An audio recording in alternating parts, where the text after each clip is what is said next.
You know that feeling. You're in a room full of people.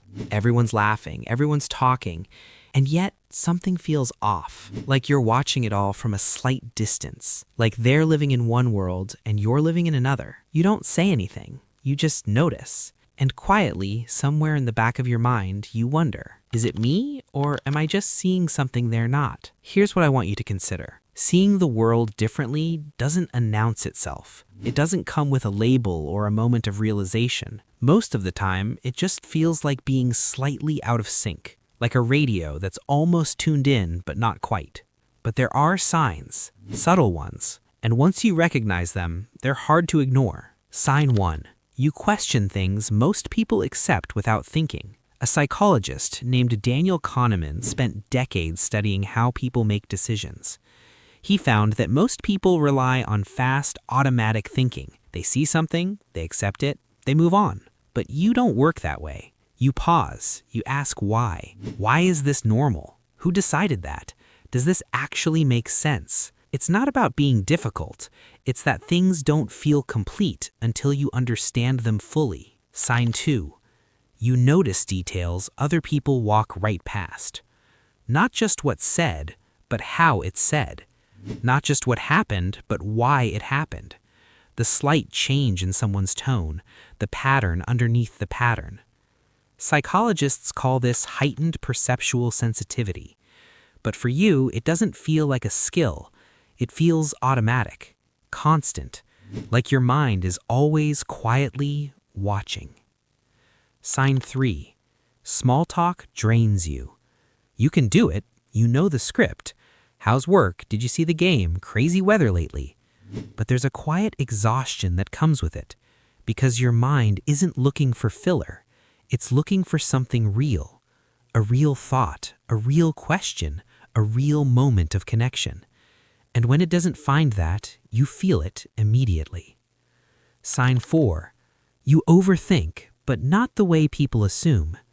People say you make things too complicated, that you need to just let things go. But here's what they don't understand. You're not overcomplicating things, you're trying to understand them completely. There's a concept in psychology called need for cognition.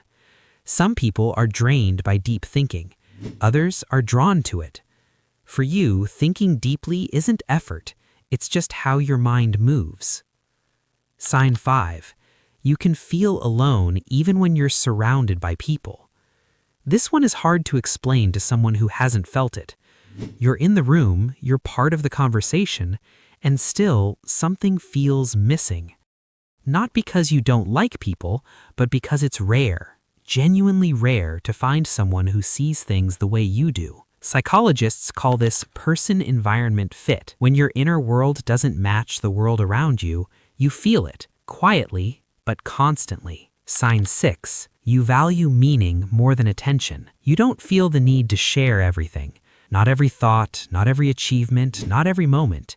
Because somewhere along the way, you realized something. When everything becomes a performance, nothing stays real. A researcher named Turkle found that people often trade authenticity for approval.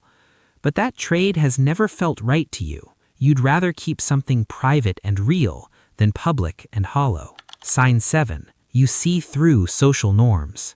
There are things everyone seems to agree on. What success looks like, what matters, what you're supposed to want. And for a while, maybe you followed those rules too. But at some point, you started asking questions. Who decided this?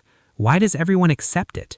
Does this actually make sense? A sociologist named Pierre Bourdieu showed how society quietly shapes what we value without us ever realizing it. Most people follow those invisible rules automatically. You started noticing the rules themselves. Sign 8. You spend a lot of time inside your own mind. Not because you're lost, because you're exploring. Your thoughts aren't just noise, they're questions, connections, half-formed ideas that keep pulling at you. Psychologists call this metacognition, thinking about your own thinking. People who do this naturally don't just experience life, they examine it while it's happening. Now, here's the part most people skip over. Seeing the world differently isn't always a gift. It can feel isolating, exhausting, sometimes overwhelming, because once you start noticing things, you can't stop.